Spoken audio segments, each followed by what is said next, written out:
Chewing gum നമ്മുടെ വസ്ത്രത്തിൽ പറ്റിപ്പിടിച്ചാൽ പോകാൻ കുറച്ച് പാടാണ് അല്ലേ?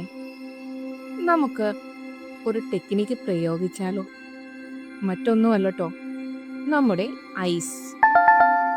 ചൂയിങ്കം നമ്മുടെ വസ്ത്രത്തിൽ പറ്റിപ്പിടിച്ചാൽ ആ ഭാഗത്ത് ഒരു കഷ്ണം ഐസ് വെച്ചതിന് ശേഷം ചുരണ്ടിക്കളഞ്ഞാൽ ആ ചൂയിങ്കം വളരെ പെട്ടെന്ന് തന്നെ വസ്ത്രത്തിൽ നിന്ന് വിട്ടുപോകും കേട്ടോ. നിങ്ങൾ ഉറപ്പായിട്ടും ഇതും ഒന്ന് പരീക്ഷിച്ചു നോക്കണേ.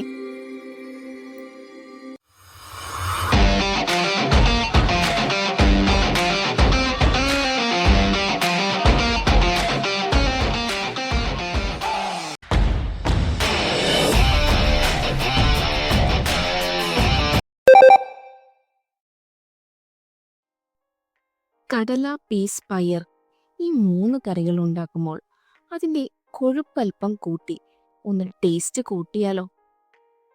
ഇതിന് നമുക്ക് ആവശ്യം വേണ്ടത് ഉരുളക്കിഴങ്ങാണ്.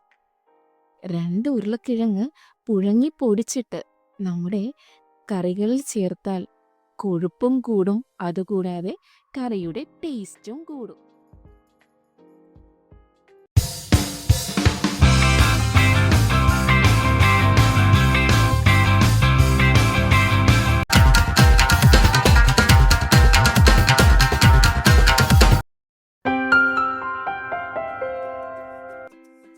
നെയിൽ പോളിഷ് അടപ്പ് മുറുകിപ്പോയാൽ തുറക്കാനൊരു ടെക്നിക്കുണ്ട്. എന്താണെന്ന് നമുക്ക് നോക്കിയാലോ? മറ്റൊന്നുമല്ല കേട്ടോ, ചൂടുവെള്ളം.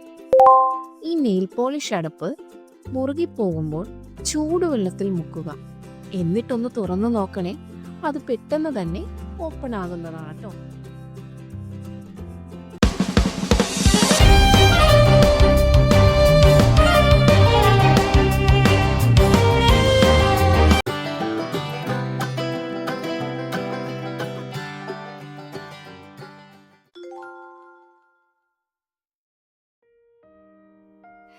മുല്ലപ്പൂവിൻ്റെ പുതുമ നഷ്ടപ്പെടാതിരിക്കാൻ ഒരു ടെക്നിക്കുണ്ട്. ഭൂരിഭാഗം ആളുകൾക്കും അറിയാവുന്നതാണ്. മറ്റാരുമല്ലട്ടോ, നമ്മുടെ വാഴയില.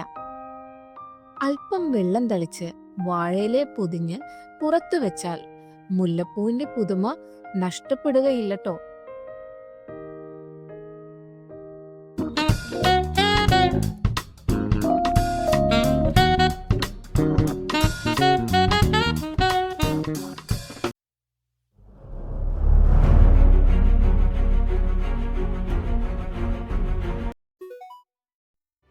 ചായ ഉണ്ടാക്കുമ്പോൾ നമുക്കൊരു ടെക്നിക്ക് പ്രയോഗിച്ചാലോ?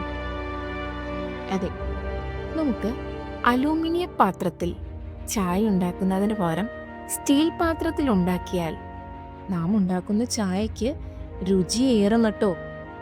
നിങ്ങൾ ഉറപ്പായിട്ടും സ്റ്റീൽ പാത്രത്തിൽ ഒരു ചായ ഇട്ട് നോക്കൂ. ടേസ്റ്റ് കൂടിയോ എന്ന് മനസ്സിലാക്കാലോ.